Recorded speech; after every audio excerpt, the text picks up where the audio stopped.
What up, friendos? I guess I'm nothing if not a man of the people, because the people spoke and they said more Caspian speaking to people in his Discord with pre-approved questions. So here we go. We're going to do that.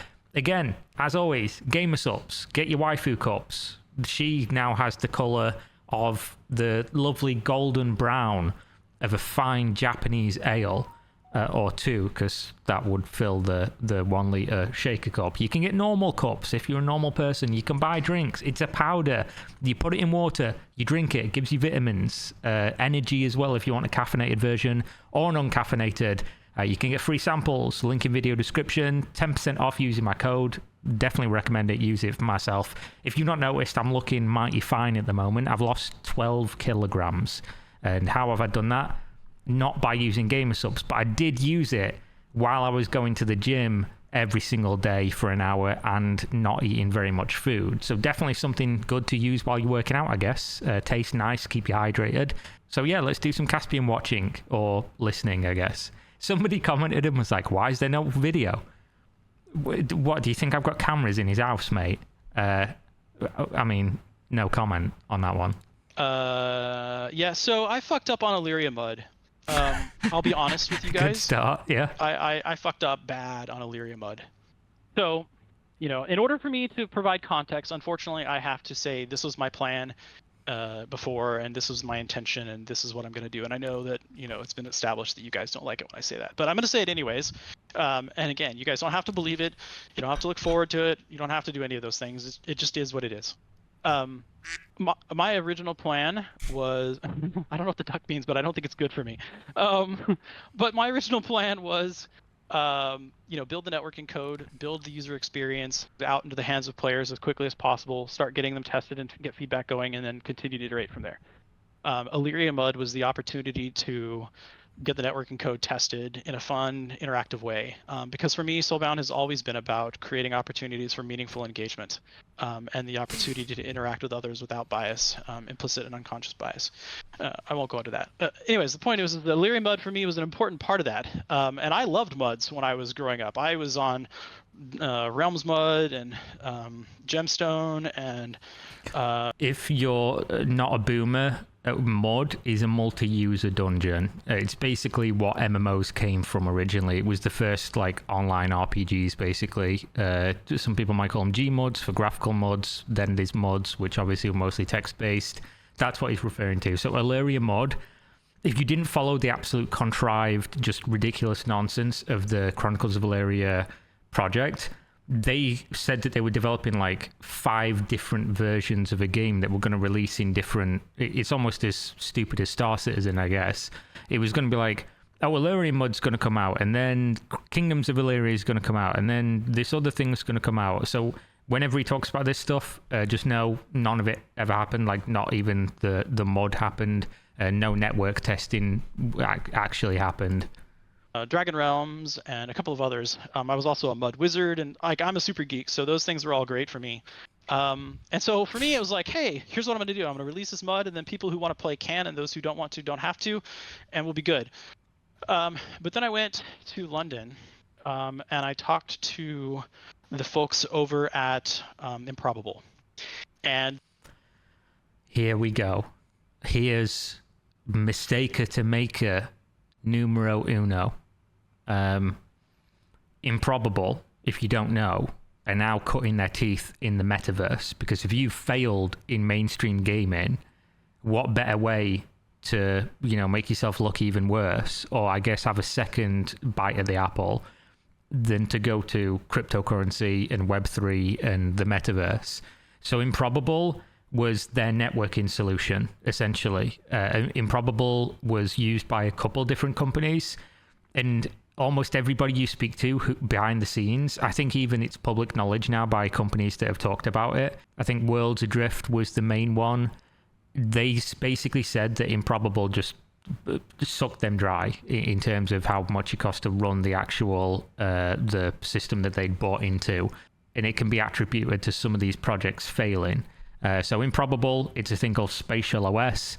Now they are, like I said, doing metaverse related stuff. So I don't know, maybe that's a good fit, because those fucking idiots have loads of money to throw around on something that, you know, is probably not all too great. And to be honest, from what I've seen, some of the stuff that they've shown in the metaverse things have been more promising than other people have created. So maybe it's good for them, who knows, but that's what he's about to talk about. They're like, hey, what you're doing is great, but we really need somebody to showcase what our engine can do. We think that that'll work better if you guys release a 2D game that shows like 2D sprites and stuff like that.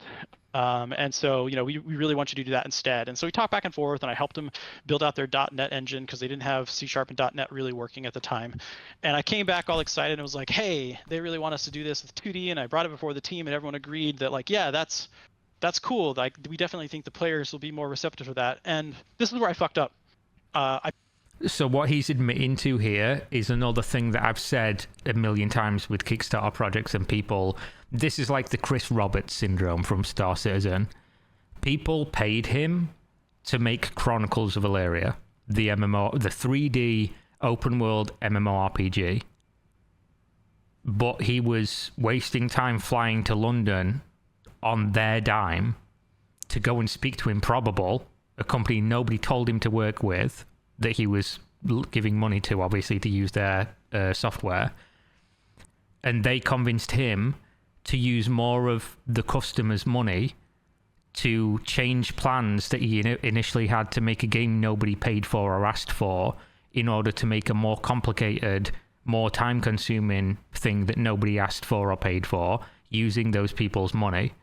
So this just goes to show, like, the level of incompetence when you have one product you're supposed to make, but you're wasting time and money thinking about, designing, speaking about things that people didn't want.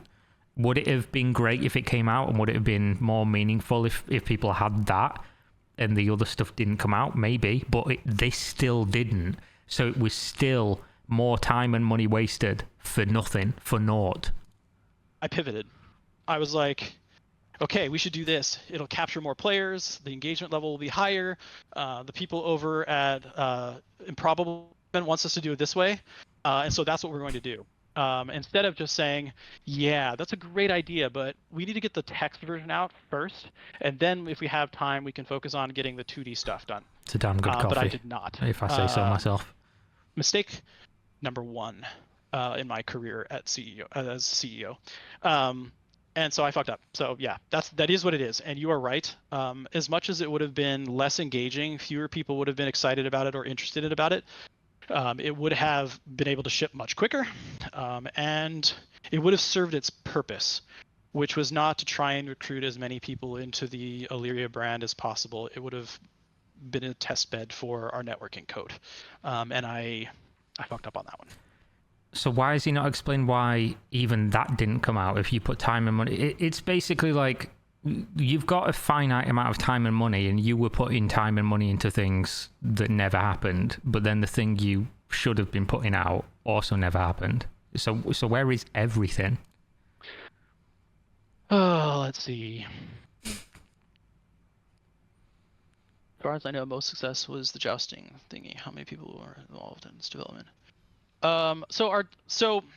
We went to PAX 3 times. We went to PAX East twice, PAX West.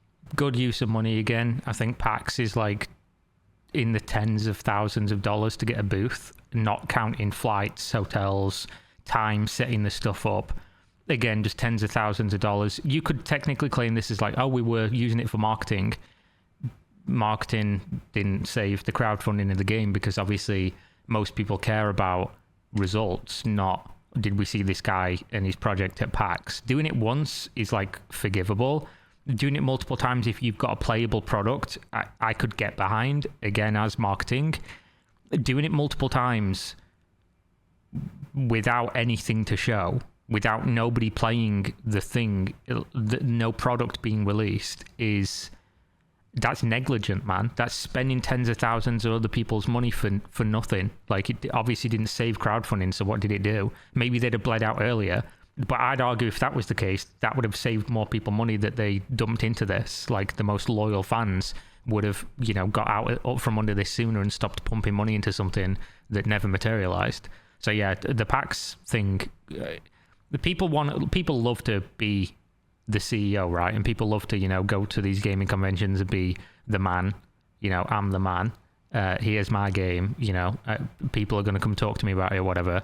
And I understand, because it is probably super cool if you're into that type of thing. Not my cup of tea, like. If it doesn't meaningfully progress funding, which it clearly didn't, it's obviously not going to meaningfully progress development of the game. It's just a waste of time and money. Another waste of time and money. Best ones. Our first PAX East demo was a combat demo that used the Unreal Engine. It was actually it used the prologue. It took place in New Haven and Silver Run. Actually, it took place in the Silver Run mine. So you were down in a cave that has there's this giant on the wall and stuff like that. So you were down there, and it was just a combat demo. Because that was the systems and mechanics we had started working on initially. We'd also been working on the animation system and animation blending and all that stuff like that. So that was the first one. The second one was in the following year at PAX East, because PAX East happens in the spring.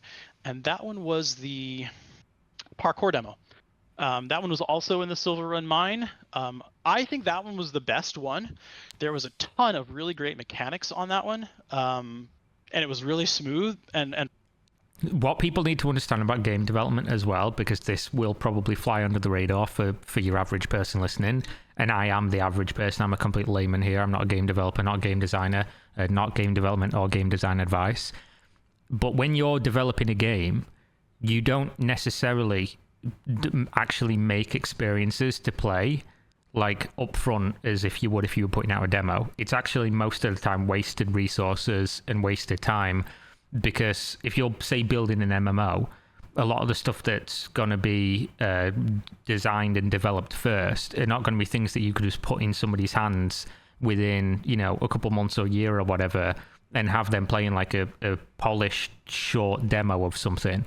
Because those things don't come till later. Animations, having things look good, having things polished, that stuff is literally wasted development time and money that some people have got to do just so you can go and show a demo. And again, marketing expense, but again, not a useful use of your time and money that you have, especially if you've got finite resources and you're not treating it as if your audience is a piggy bank that's going to repeatedly bail you out, because clearly they were not. You can see this, by the way, it's observable with, I'm fairly sure if you speak to pretty much anybody who's making a game, Corepunk did the same thing. They said, we're going to stop making these trailers because we're literally spending time making these little slices of game when they're not useful to us, because it's not meaningfully progressing development. We're having people spend time on doing this stuff to make it look cool, which is basically completely wasted. And I think a lot of developers would probably agree with this point. And if you don't, just confirm my bias for me, please. Thank you. And fun to play, and we had people lined up. Actually, in both of our PAX East, the booth was basically full the entire time.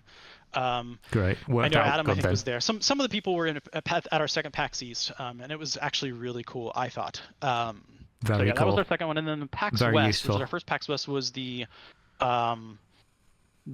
jousting one, and that one was because we had just made it possible to do the mounted combat mechanics, and we also were working on mounted movement because New Haven and Silver Run are far enough apart that if you don't move between them by mount, it just takes too long. It's a big map, and so we had implemented mounted movement for our own sake, largely, also so that we could start exploring other areas of it and stuff. And so we decided that it'd be a good demo to show. And for that one, we did use the Soulborn engine. So that one was multiplayer. The other two were single player, but that one was multiplayer, and it did use our Node.js backend for the Soulborn engine. And oh, that reminds me. So I know that Cap Trench had said before too, like it seemed like we were going in reverse. And so just touching on that too, because I think that's part of kind of what people's perception was in the experience. We started in the Unreal Engine with high fidelity assets, some of which we had made because we did have our animators and our artists, 3D artists and 2D artists at the time working on it. So we had made a lot of our own assets. We'd also gotten some from the Unreal Marketplace. We were working on combat and animation, all that stuff like that, and it was going well.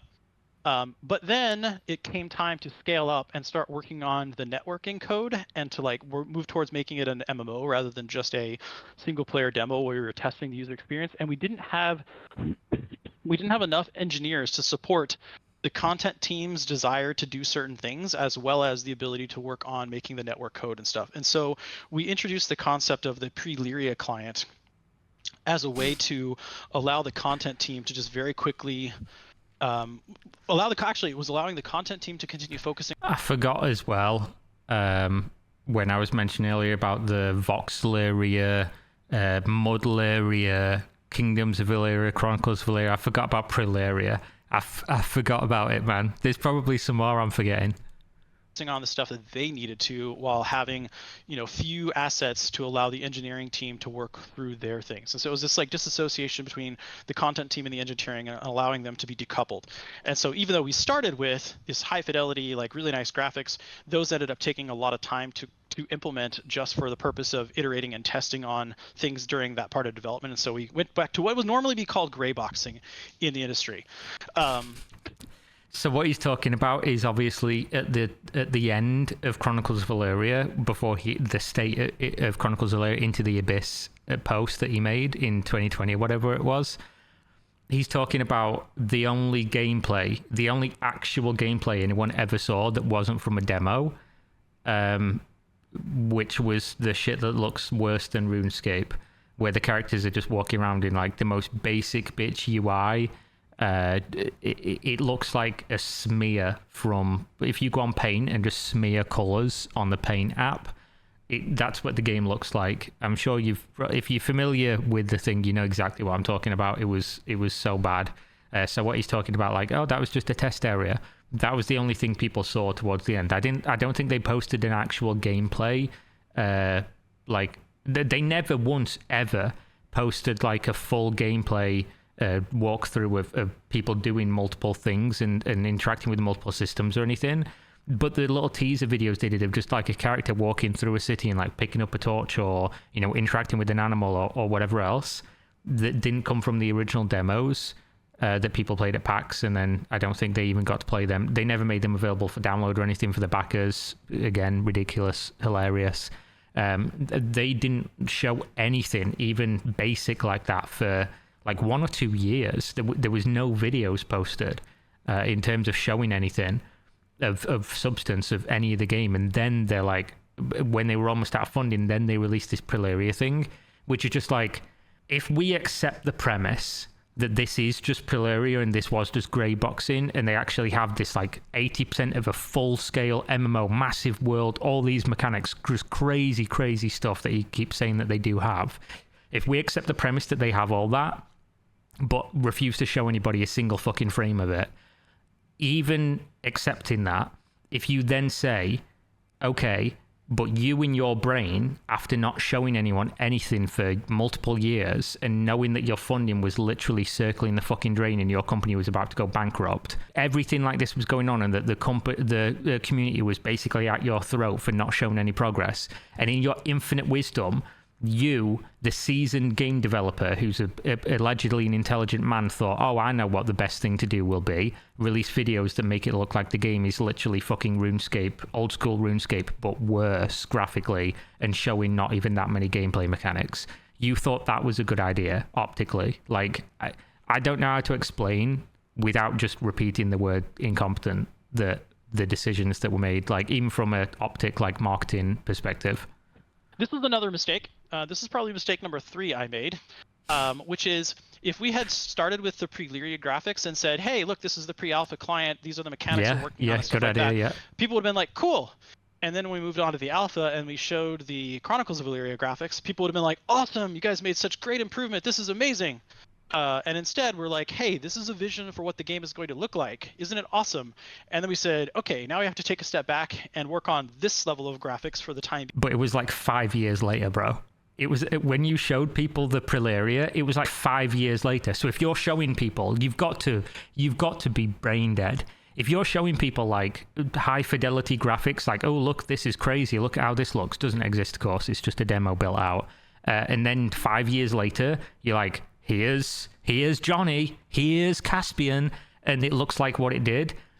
You can't tell me you didn't know that was going to happen. And even still, why 5 years later are you showing Preleria in that state? Like, come on, man. You've got 8% of the MMO, you've said. So why not show that instead?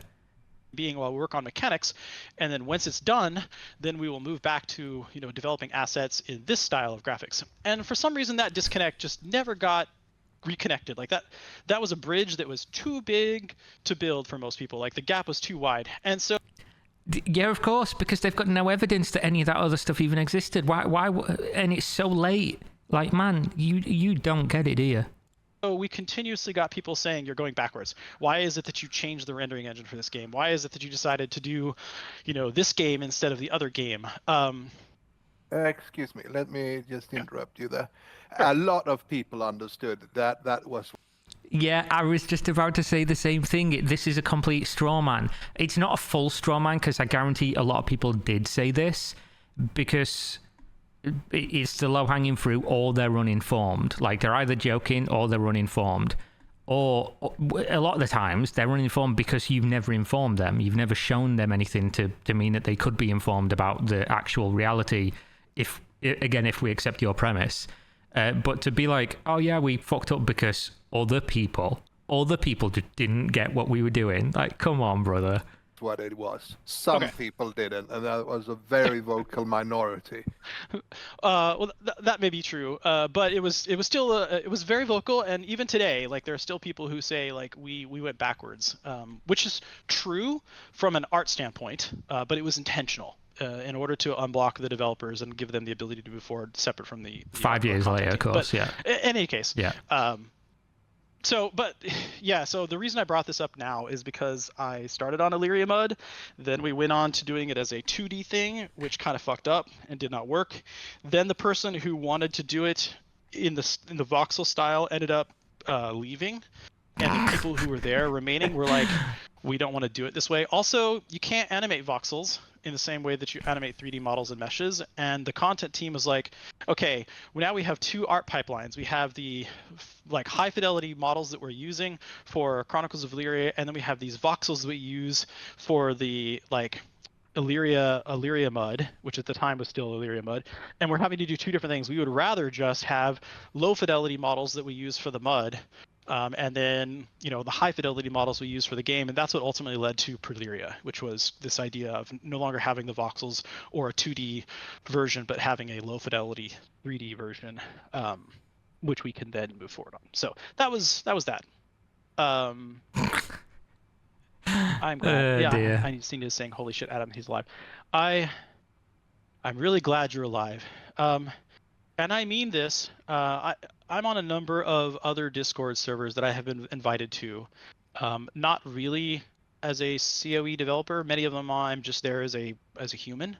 But there are former community members that are in some of those Discords, and one of them is also he's become what I believe to be a good friend of mine at this point. Somebody that I respect, who's been critical but also supportive of me over the years, and he has health issues. And so I'm, this is hard for me to say, but at the same time, please understand that I mean this. Take care of yourselves, guys, please. I'm working hard to get this done as quickly as I can, but I really don't want to lose anybody else in the community while I'm working on this. That's hard. I'm going to sound like the world's biggest C word that YouTube doesn't allow me to say anymore, even though I'm from England and it's a word we very commonly use. Please, YouTube, stop forcing your American sensibilities on the rest of the world. But I'm going to say it anyway. I understand the sentiment of this, and it does suck. People do die. Like, people get unwell, and it is what it is. But saying, like, oh yeah, I don't want to lose anyone else while I'm working on this. This game's, if Chronicles of Elyria ever comes out, it's like 5 to 10 years away. By then, obviously, it's not even going to matter. But if we even accept the idea, like he said he was going to have Kingdoms of Elyria essentially finished multiplayer, like you can do all that shit by like the end of this year. I'm fairly sure, like this year, next year. And that's not even the MMO, and nobody's ever seen the MMO. And you're saying, oh yeah, I don't want to lose anyone else from the community. But people have died, people will continue to die, and lots more people are going to die from the community in the interim of you releasing this game, if that ever happens, which I don't believe it does, which means all the community will die. Just, a nice fucking bucket of cold water on your face on that one. So yeah, please take care of yourselves. Let's see. Caspian, I'm here as a technical person. I'm a compiler, developer, specialist who contribute among other things. Yeah, we talked before. We talked about over DM a while back. I've been keeping track with your developer journals for months, and I honestly respectfully think that the things you presented so far are on an upgraded level. Cool. I appreciate that. Are you open to discuss this matter over the voice chat? As you keep sparking hope with a lot of people, I think it would be fair to address this. There are a lot of hurt people here, and you could be right, and you could do right better. I'm not sure what you want me to discuss, but I'm.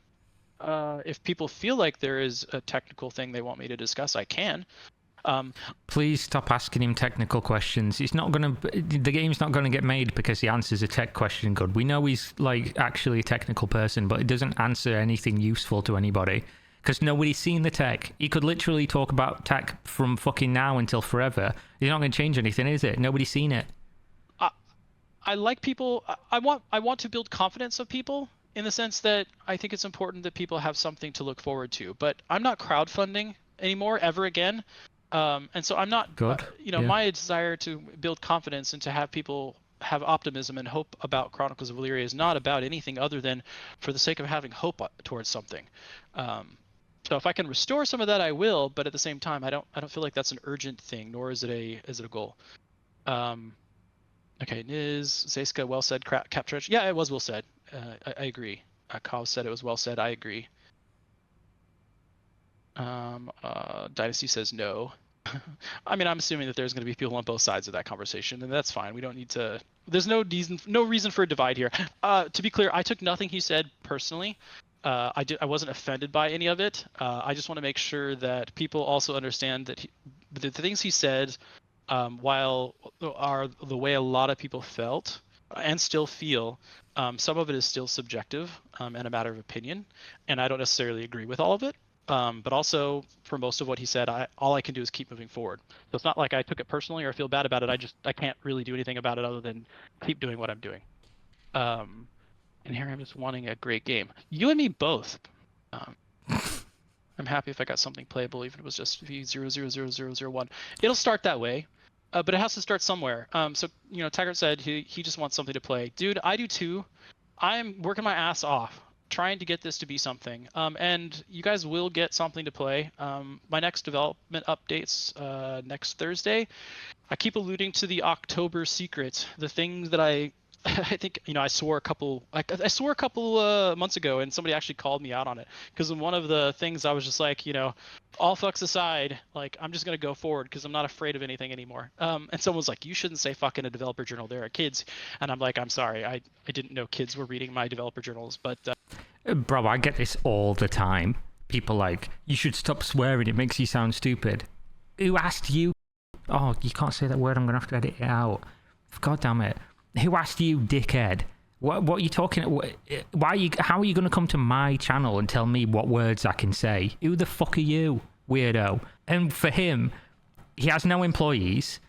He has no game. He's got no fans. He's just posting on his website that basically only MMO boomers that are, just trying to keep up with it or whatever read. And most people don't even read it. They just watch it on my YouTube channel, apparently.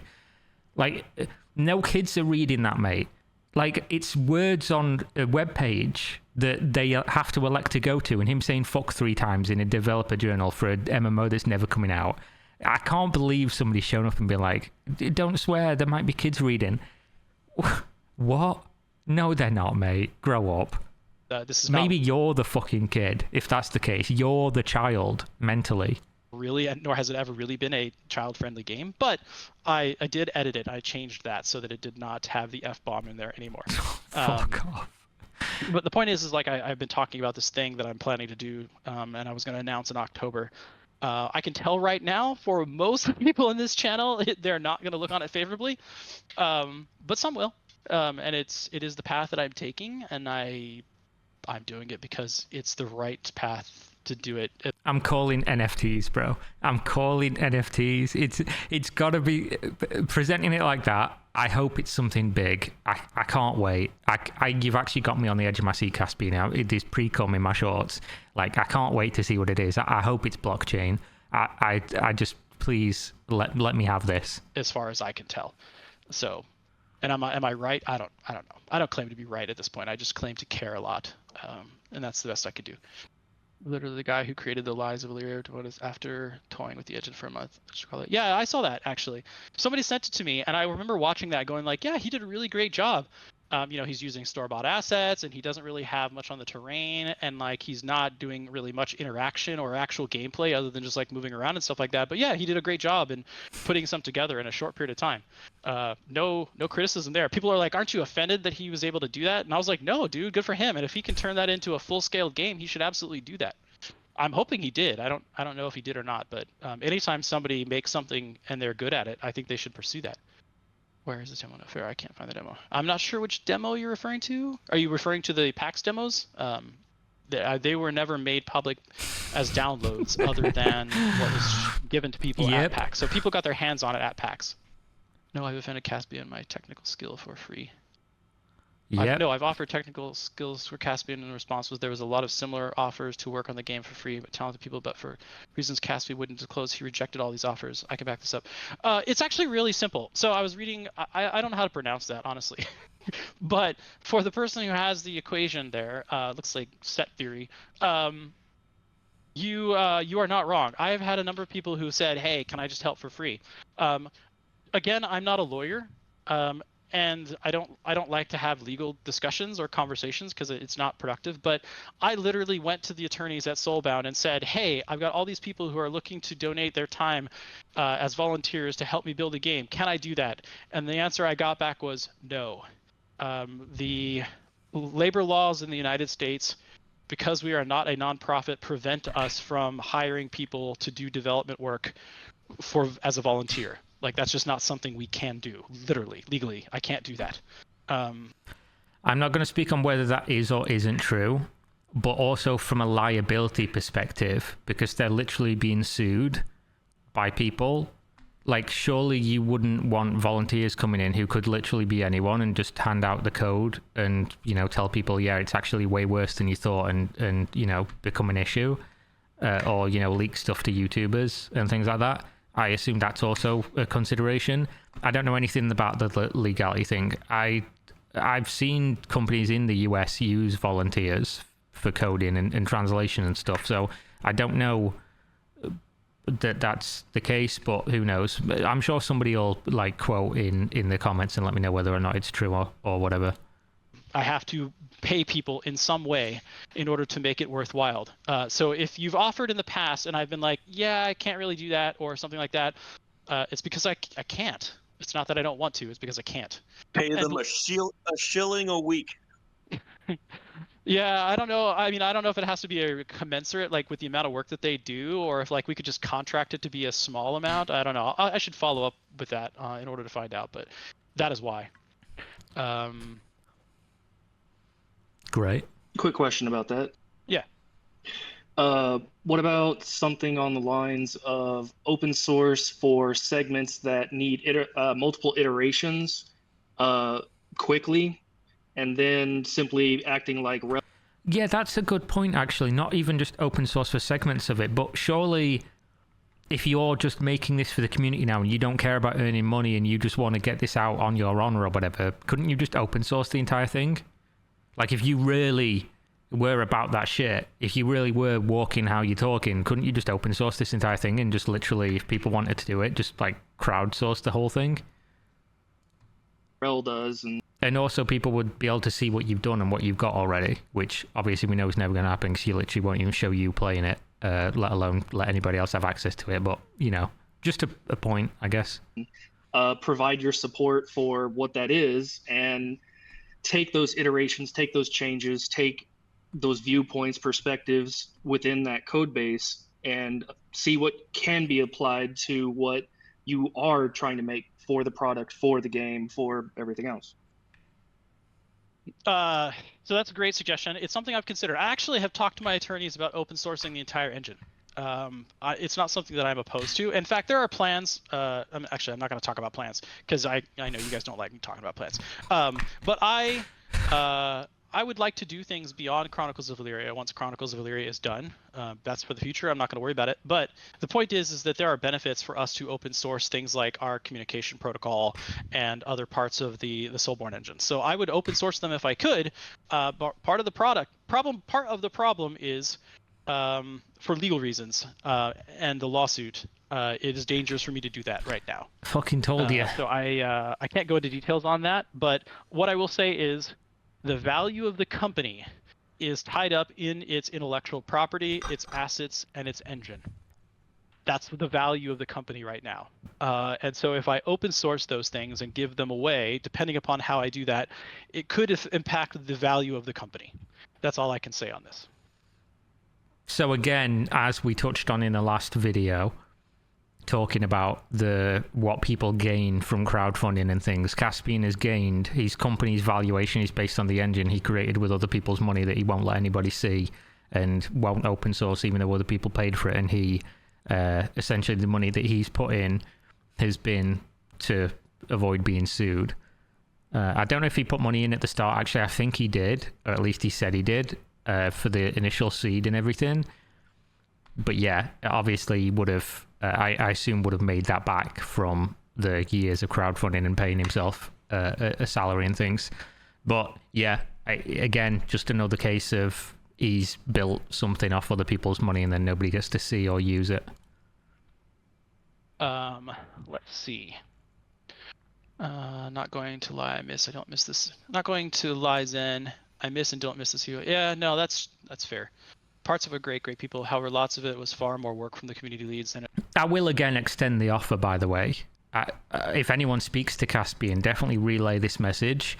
If he wants to have like a candid interview with probably the biggest audience he's going to get, and definitely the biggest audience of haters and critics, I will sit down with you, like not in person, obviously, fuck doing that, but I'll get on a Discord call with you, and we'll have a real interview. I won't like go crazy on you. I'm not going to it's not going to be a gotcha. I will literally just prepare questions that I think would represent what most people want to know from a layman's perspective and somebody who's followed pretty much everything about the game and most of the things you've said post-game, in a post-game era. And, you can get some real brownie points if you've got the right answers to those questions. I'm definitely not opposed to doing that. And if I'm ever going to interview anyone on the channel, even if it's someone I completely vehemently disagree with, I'm not going to wreck them or go in trying to score points on them. I will just do a legit interview with the questions that I think people want answers to, and I will push back if I feel like questions are not being answered properly or being avoided, and I will repeatedly ask the same question if it isn't being answered properly. But so it will be a hard one. It'll definitely be a bit of a grilling, but it'll not be combative in a way of me trying to call your names or prove you wrong unless it's something that has publicly already been talked about or whatever. So yeah, if you're down for that, man, I'd definitely do that. You seem willing to communicate, I guess, based on this Discord conversation. So why not? It seems like a win-win if you've got the answers. It really ever should have been. Yeah, I don't disagree there either. The U.S. wasn't where we wanted to raise children, and ultimately we did our research and put a long-term plan in place. Ireland. Adam, I'm super glad. I know we talked recently, and you mentioned being in Ireland. My son is thinking about going to the Netherlands for college. He's just generally not liking the United States right now. Who can blame him? He's taken a trip to go see the colleges there. Whether or not he'll actually end up in Utrecht or Groningen, I do not know, but those are his plans. Niz, can I just raise my hand so I don't interrupt or push off other questions? Yeah, Niz, do you have a question you'd like to ask now, verbally? Okay, so first I want to say whoever said to remove fuck from a dev journal, because please think of the children is not focusing on what they need to be focusing on, but best of wishes to them. Sure. But back on the topic, it's just hard to address things that you've been saying when it's such a long thought dump. So if you don't mind me just kind of going over a few things I want to ask you about. So first of all, way back at the beginning of the conversation, you said that you wanted to end the crowdfunding, right? Mm-hmm. Because you knew that it was done. You knew that you couldn't keep on taking money from people for something that you weren't going to finish in a timely manner? Nope. Stop. That is not what I said. And the only reason I'm interrupting you right now on that is because that is definitely not what I said, and I don't want to. That's what I'm asking. Yeah, no. So, Okay, great. So your question was, how does that play out? So here's what happened. Yeah, basically, what made you decide suddenly I'm cutting it off? I don't want to say. People stopped giving him money. It's fucking. I want him to get the answer. So good question. Actually, the first good question, in my opinion, a pointed question straight away, like a fucking spear. Yeah. Why did you say you wanted to stop crowdfunding? I mean, we know the answer because people stopped giving you money. You didn't quit your job. You were fired. Give me your money anymore. Yes. No, I hear you. Okay. So that is a great question, and I'll answer it as directly as I possibly can. We were continuing to crowdfund. We had told people we needed to continue to crowdfund. In November, or in September or October, we did the domain and settlement selection. That was highly productive. We got I think close to $1 million or $800,000 or $900,000 to continue moving development. That's when I hired the other team and started working on Kingdoms of Elyria. And then we fucked up on the Settlers of Elyria event in December. And when I say we, I mean ultimately I am accountable for that, though it was not me that did it. I was not responsible for it. It was our web team. But they fucked up, and the community was mad at us, as they should have been for fucking that up again. And so what I did was I said, we're not going to crowdfund any further. We're not going to do any more events until we get this out the door. And then stuff happened, which I can't discuss because it was between us and a third party who we have an NDA with. But it resulted in us not putting out the Settlers of Elyria event until March. So we went from September or October to March with effectively no crowdfunding. And our burn rate was very high. And internally in the studio, we're watching this go down, and we're like, this is dangerous for us. This is hard, but we are going to try and do what we said, which is not crowdfund any further until we ship Settlers of Elyria. What we knew was that Settlers of Elyria had about a $3 million potential revenue for us, which was enough to get us to alpha and to really where we needed to be. And so we were all just crossing our fingers and going, that's okay, we'll get to alpha and it'll all be fine. Or we'll get to the Settlers of Elyria, it will all be fine. Then the pandemic hit, and our friends in the industry started getting furloughed and losing their jobs. And so people in the studio started getting nervous. Then we got a state requirement that we all go home and move out of the office. And so we're all working remotely, and that felt really bad. And then there were rumors that this is probably going to go on for a very long period of time. And so I'm getting nervous from all these different things coming in. I'm worried about my team not being able to get a new job. I'm worried, or us having to furlough or lay off. I'm just getting nervous in general.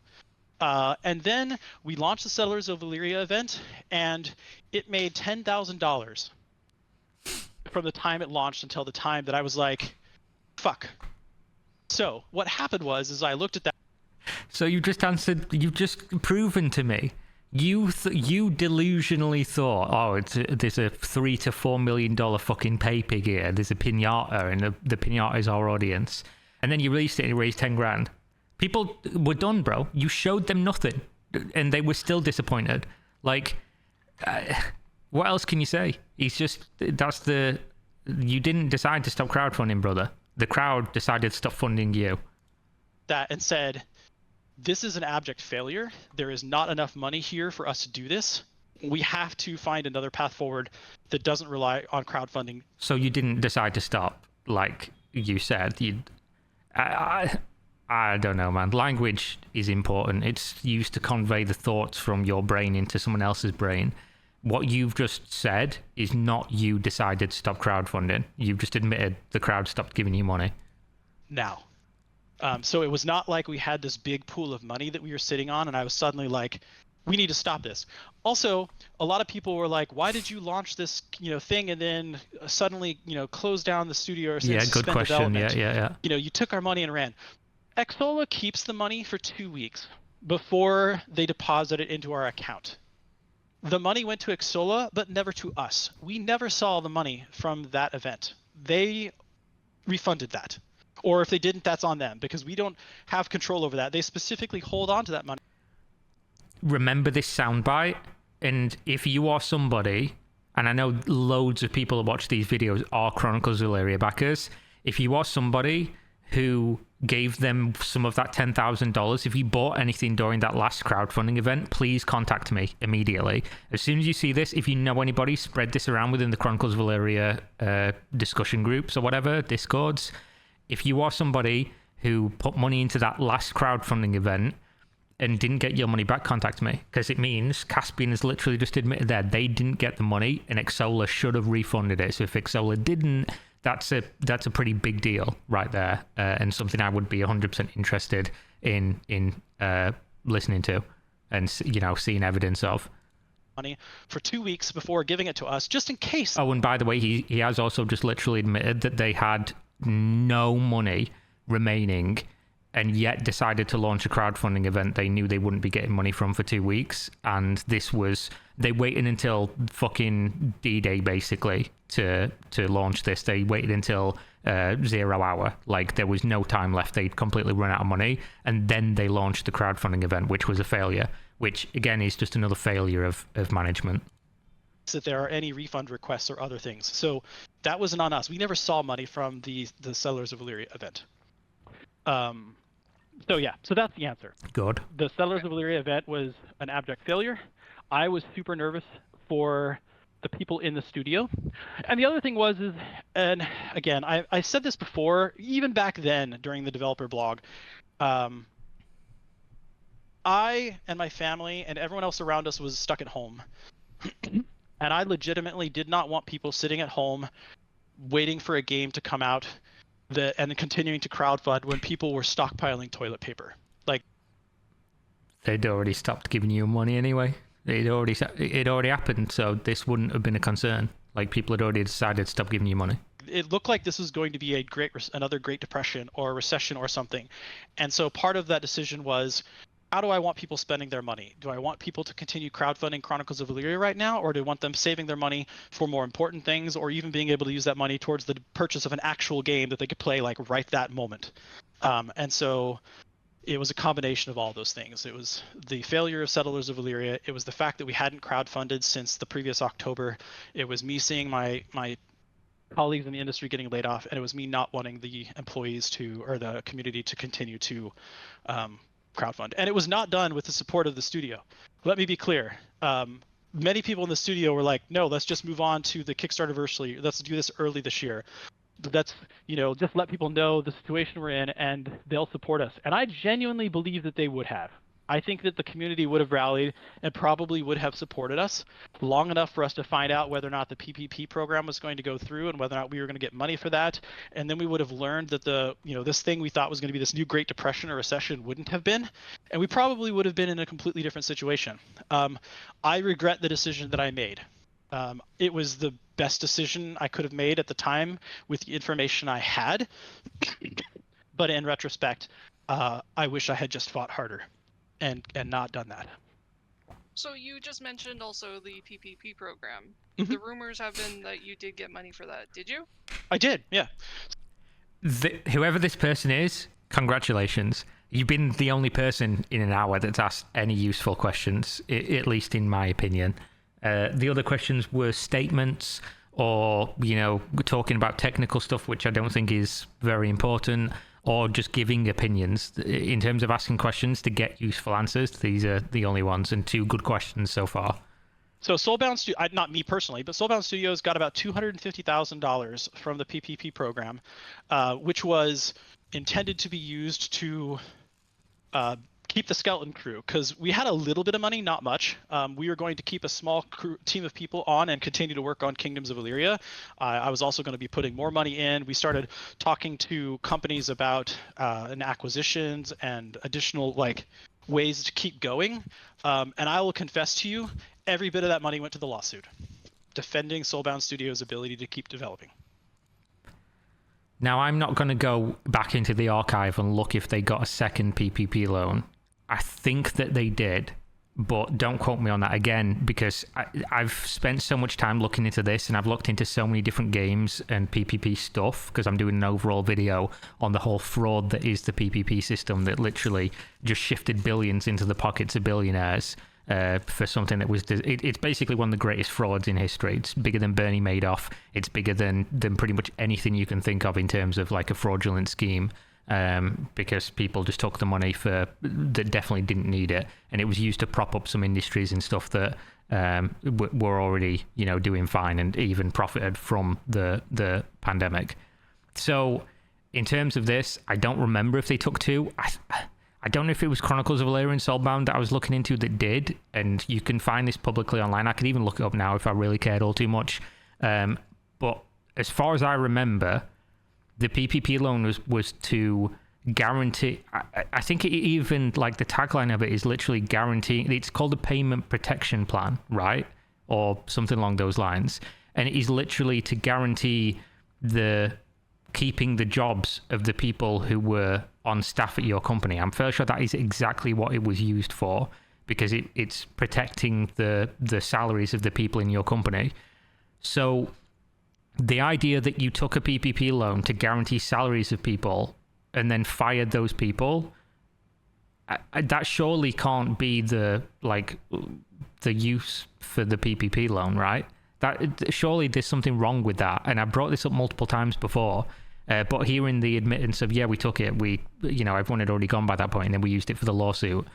I don't want to say it's fraud because I don't know enough about the PPP loan in terms of, like, the actual. No one's been punished for fuck all related to that anyway, so does it even matter? And obviously, so many other companies did the same shit or took the money and it didn't go to, they didn't need it in the first place. I guess, can I even really be that bothered? I'm not the American government. I'm not an American taxpayer, so whatever, I guess.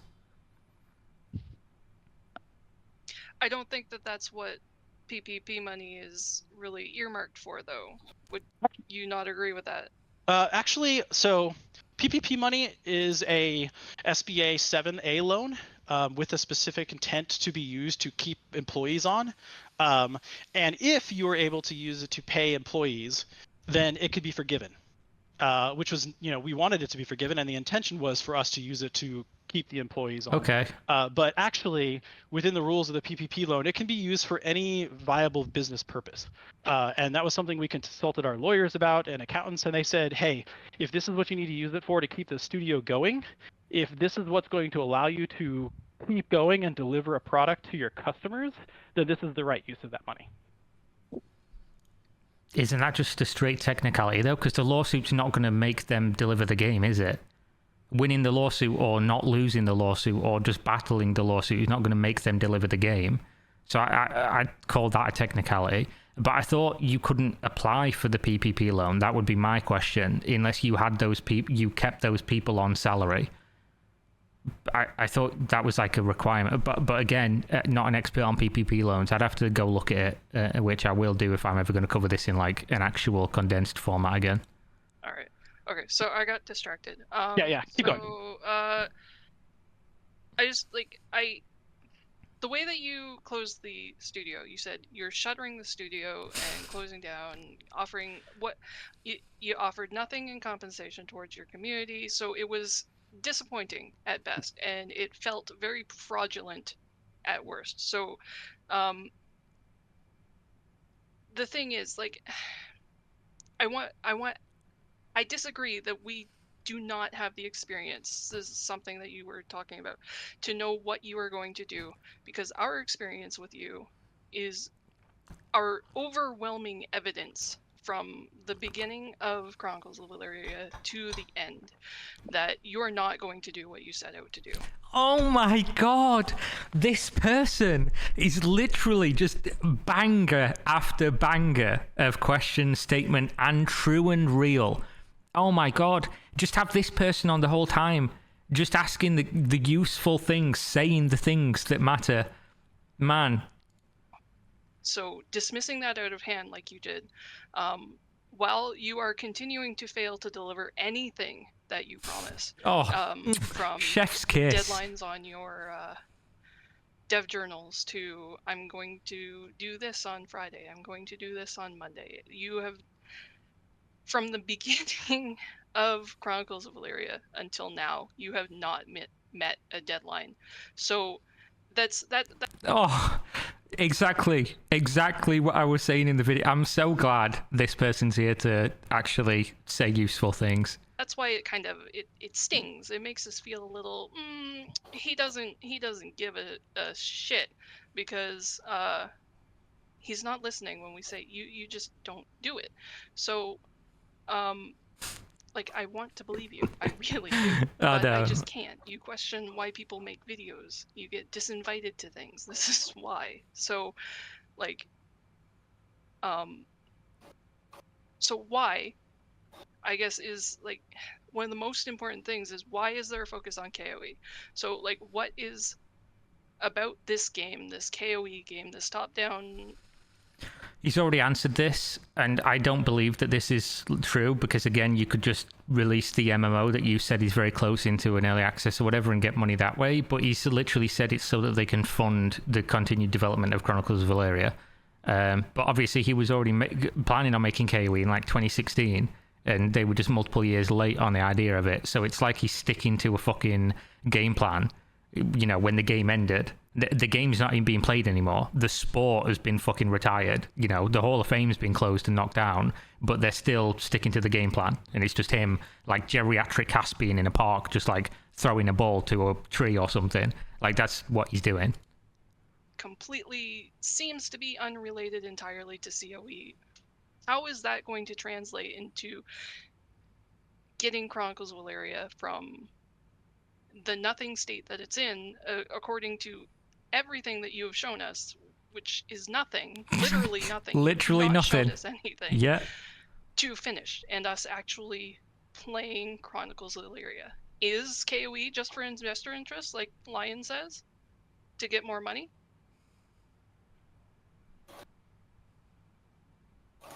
Sorry, that was a lot of... He's just consulting the lawyers real quick. Just give him a minute. He's just making sure he's, you know, got his I's dotted and his T's crossed. I hate you right now, is what it sounded like. No, it's just, no. I want you to understand that's where we are right now. No. Is you have proven nothing. No, And it's sorry. even from the beginning, you know?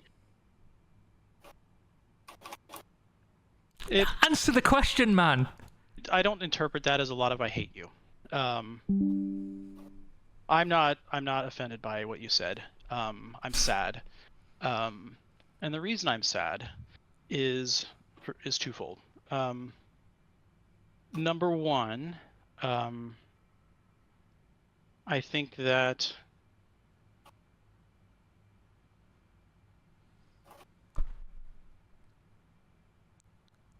what is going on, brother? It's been like a minute. Nobody. I'm sorry. I don't care if you're sad or not. Like, just answer the question. I'm trying to figure out where the right place is to start on this. So a company is not one person. I know that it's been easy for the... Yours is. Yours is, man. And you're the one being asked the question. Your company is you. That's it. Community to continuously say, I failed to do these things. And you are right in the sense that I'm accountable for that. You know, either I'm not hiring the right people, I'm setting too aggressive deadlines, I'm expecting too much from the team, I'm, you know, unrealistic about what they're capable of doing. You know, there's any number of reasons why I'm failing as a leader if we are not meeting our milestones. And so you're not wrong. I am accountable for those. The thing that I think is, I guess the thing I want to point out though is that in many cases, I wasn't involved in the choices that were made that led to those things happening. I had a team of leads and producers and others, and I took the information that was given to me and validated it the best I could, and then presented that to the community. And there were many times where I was made to be a liar. And I'm not throwing anybody under the bus. That is squarely on me. It's just that I, in many cases, was just as frustrated about that as you guys are, or were. And in the more recent days, it's just me. And so, you know, I have to make choices about... Right. So what you're saying is everyone else was making you look bad, and that's the problem, because you were relying on other people. You hired the wrong people. You're the one who set expectations. You're the one who decided what went out to the public. All your decisions, by the way. But then all those things failed, and they were someone else's fault. But ultimately your fault, because you literally are the CEO of the company. But then now you're on your own. You've continued to set deadlines and say things and not do them, and there's nobody else to blame but you this time. And what? You're literally just admitting, yeah, you're right, actually. When I said earlier, you can't tell me because you don't know what I can do. They can, because everything you've ever done has proven the point that you're not going to deliver on what you've said, because you never have. Not when it was you ultimately responsible, but other people perhaps fucking things up here and there. And by the way, if that consistently happens, that is still your fault completely as the owner of the company and the people who set these things. And you continue to tell people, oh, this is going to be done now, you know, we're going to have this. Nothing ever happens. Like, the first thing you said was going to happen is still not done by the last fucking the time the studio closes. So if you're wrong on even that, like, and everything afterwards, like, why is anyone going to believe? But then obviously when everything goes belly up and it's just you still can't stick to any deadlines. I don't know, man. How can you spin this one? You know, you commented on it. Seems like I just don't care, and that's not what this person said. They actually said, referencing back when you said earlier that nobody can tell me what I can and can't do because, you know, I am going to deliver and you don't know because you don't have the experience to know. Yeah, we do. That's what they're talking about, not that you don't care. Like, whether you care or not is irrelevant. Like, who gives a fuck? I can't read your mind. Nobody can. So the idea that I would put any trust or stock in whether you care or not, I don't care about that. I care about results. I care about the logical... my brain is purely driven on logic, fortunately or unfortunately sometimes. So I care about results. I don't care about whether you care or not. Some people make great games that don't care about them. I would still play those games whether they do or not. I don't give a fuck if the critic cares about them. It's nice if they do, because sometimes it results in better things because they, you know, maybe they play their own game and they know. But if you can make a good game and not care about it, I don't give a fuck. Why would I care? If I enjoy the game, I don't care if you like it or not. the hardest thing to hear, because I continue to work my ass off day in and day out, every day, getting up early, staying up late, doing all the things I could do. I don't think I could care more about you guys or the things that I'm doing. And I wish that there was a way to make that obvious other than to continue working as hard as I can. Show the game. But I see it. I mean, I know what you guys are seeing. You know, I say, hey, I'm going to, you know, put out developer journals on Tuesdays, and then Tuesday comes and I'm like, shit, you know, I can't do it this Tuesday. Stuff came up, and I can't tell you why. And sometimes it's for things that I can actually tell you why, and sometimes it's things that I can't actually tell you why. Sometimes I feel like trying to explain myself just feels like I'm making excuses. And, you know, for the better part, it is, in the sense that, you know, this is what I said would happen, and then it didn't. And I really, the only thing I can say about that is that it's not like, at no time am I saying, this is going to be something I'm targeting for, or I'm going to deliver on Tuesday. Am I just going, you know what? I don't give a fuck. I'm not going to worry about it. Nobody said that. I'm just not going to. Nobody said that. What happens is that I go, okay, this is what I need to do. And then life happens. Again, it's irrelevant. Nobody cares. Like, maybe some people do, but I'm telling you, like, the reason why is irrelevant. The fact is, again, he doesn't understand, I don't think, what the original premise of the question was, because he's answering something that was never asked. You know, I get sick, or, you know, there's a family emergency, or, you know, I have to handle legal issues or business issues, or, you know, something. Sometimes they're good. Sometimes good things happen. And I'm like, I have to take an opportunity to deal with this, because this is a good opportunity for the studio and it's good for the community. But I know it's going to come at the cost of missing a milestone, or it's going to come at the cost of not getting a developer journal out on the day that I said it was going to. What do I do here? Right, but can I interrupt you again? Sure, absolutely. It's not a milestone, and it's not a developer journal deadline. It's not a time that you have set your own self-imposed deadline, and it has gone by, and you said, sorry guys, can't do that again, and it's every single time. I cannot even think of a time when you have met a deadline. Yeah. So that's the other. Yeah. Oh, fucking hell. Oh, it's so funny. Oh my god. Yeah.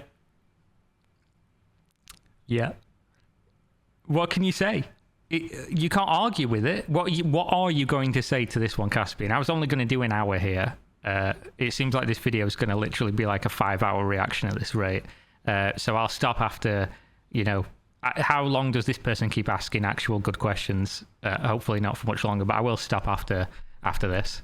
Thing I'm sad about, and thanks for saying that. That was actually the next thing that I was going to address. So that helps me go back on the rails. You know, it always is painful for me when people say, you have shown literally nothing.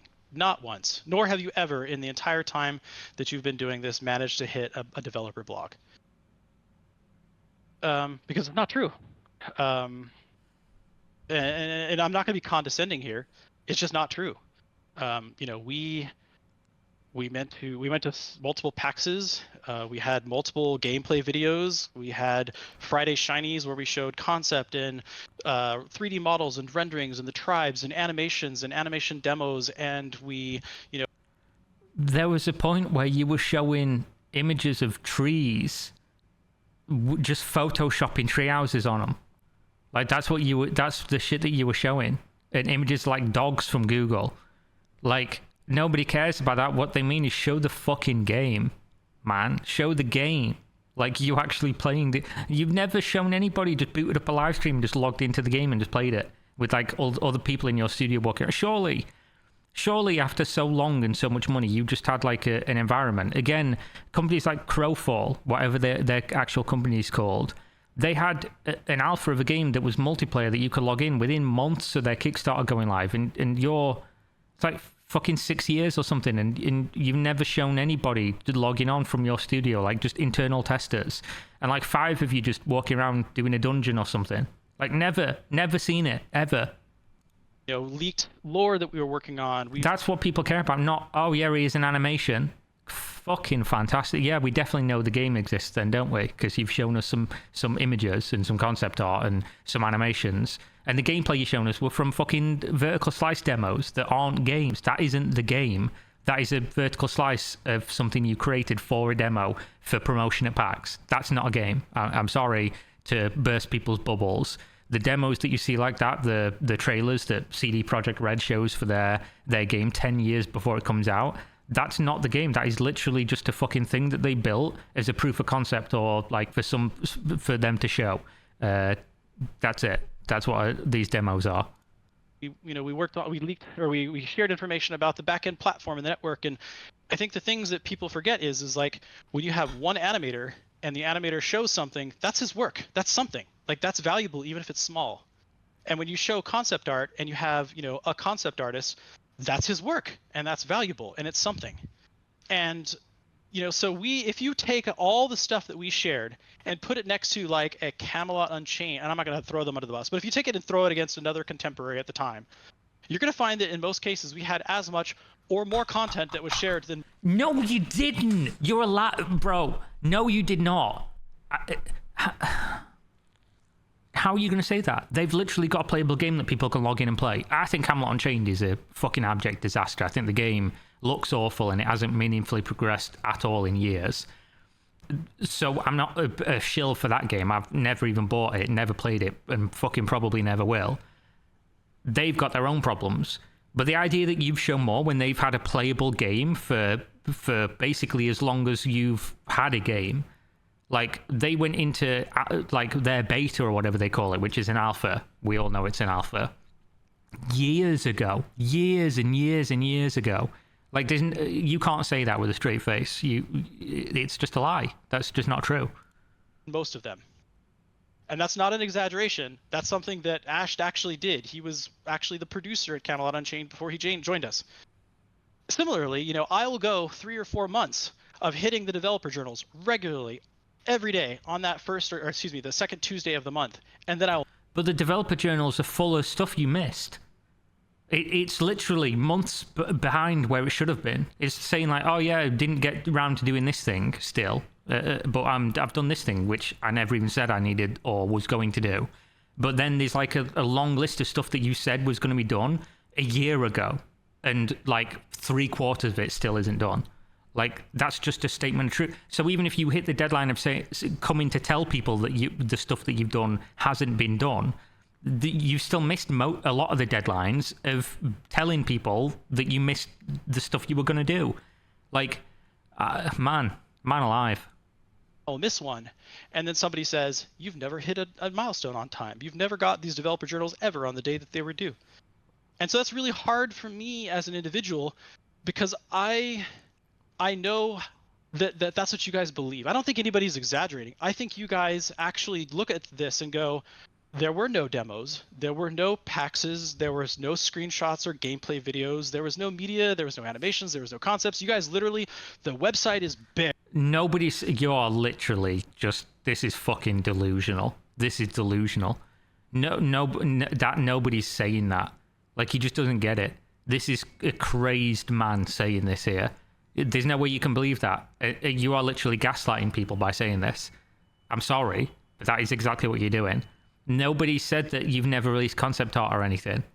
Like, when people say you've never shown anything, they mean the fucking game. They mean the game being played that you were developing for like 6 years. That's what they mean. The demos don't count, man. You didn't even let people have the demos. Like, the only gameplay anyone ever got to play, if they didn't go to PAX, was something somebody could make in one day. Like a jumping puzzle with fucking, like, Paper Mario graphics. Like, come on, brother. There. I feel like there are people who believe that to be true, and it's not. And, you know, I also don't miss every single milestone. But I'm not making excuses. It's hard to try and do this every single time, and oftentimes there are different things, and sometimes I'm just too tired. Like this time, I had this great idea of what I wanted to do for a developer journal. I want to talk through the networking code, and I want to show what I have done for the last month and the research that went into it. And it's really hard to visualize research. And so I was like, I'm going to show the research by demonstrating what I learned about the protocols. And then I wrote an 18-page, I don't know what the fuck you want to call that. I wrote 18 pages of content. And then at the end of that, I'm looking at this going, nobody's going to read this. Why did I waste my time on this? And yeah. It's what I've been saying for like 2 years now with the developer blogs, like the tech ones. Nobody cares. Like, you are literally just wasting your time by doing that. And why are you doing that in the first place? This is the problem where what you're saying and what you're doing are completely at odds with each other. Because if you wanted to show people stuff, the most meaningful thing you could do wouldn't be spending hours writing fucking text blog posts about shit nobody cares about. It would be loading up a live stream and showing someone the game. Like, you could do one of those for 1 hour with 5 people logging into the game you said you have made, and you know, running a dungeon, or, you know, running around and exploring the world or whatever. You could do 1 hour live stream of that, and that would mean more to everybody who knows that this game exists than 5,000 dev blogs talking nonsense. Like, so your priorities are fucked up, man. Like, what more can I say? You got this twisted. You don't understand, yet again, another thing that you're failing at. Like being a CEO of a company. Sick burn, I'm sorry, but true. You don't understand how to manage people's expectations. You don't know what people want. As displayed by you thinking when people say you've shown us nothing, you think showing somebody an animation or a concept art after 6 years of taking like $10 million is a reasonable thing to do. You think that Camelot Unchained, that as a playable game that people can log in for multiple hours per week and play with, you know, the 7 other people that care about Camelot Unchained, you think you've done the same as them. You haven't. Like, factually untrue. You just don't get it. You don't understand. And so then I, you know, after struggling through it, eventually I just threw it up on Discord, and I'm like, here, this is my sacrificial link to a PDF. Let me get back to work on writing networking code. Who is it even for? What does it even accomplish? If you're not crowdfunding, you're not trying to raise money, what does it even accomplish to write these fucking blogs that nobody cares about to people, when that time could be better spent making the game? Like, it makes no sense to me. What are you doing? It's a complete waste of time. Everybody's time. Even the people that would read it, which I guarantee there's not that many people that do. anyways, I guess the only thing I can say about that is, you know, I'm glad you're still here. I remember some of our conversations in the early days. I think you were even in IRC with me. And the fact that you are still coming to these calls, you know, even to tell me that you're disappointed that I have missed these things, it means a lot to me. Glazing. Because it shows that you care. You know, you're frustrated by me, and you're disappointed in me, and I know many people are. But the fact that you're here means you care, and that's the thing I'm going to take away from the conversation that you and I have is, you know, I need to try and do better, but that you care. Glazing. Okay, I'm going to end it here. We're 1 hour and 8 minutes in. This is another hour plus long video. I don't know if I can continue doing these. I'm personally interested to keep listening, but I know obviously most people, like, if a video in a series is going to get less views the second time around than the first time, what chance is, like, the fifth video of this that's like hour 2 to 2 hours 20 or whatever, what are the chances most people are going to watch like 6 hours of me watching a 2.5 hour video of the thing that says sound only, talking about Caspian? Probably nobody's really going to care. Maybe I'll still do it. I don't know. We'll fucking see, I guess. Whatever. Click the links in the video description. Gamer subs. You too can drink beer at 9 p.m. listening to Caspian out of a cup with a large-breasted anime girl on it. Use it, and you can even do it with 10% discount with KiraTV at checkout. Link in video description. You can also get free samples. I think you even get free delivery on the samples, so you pay nothing to try out the product for the next, like, day. That might have ended. Who knows? I totally forgot that was a thing. Didn't promote it at all. But there you go. There's also a Patreon if you want to give me money for suffering through the amazing Caspian things. And Discord if you want to join, give content recommendations, Twitter, things like that. And yeah, I'll see you next time. Peace.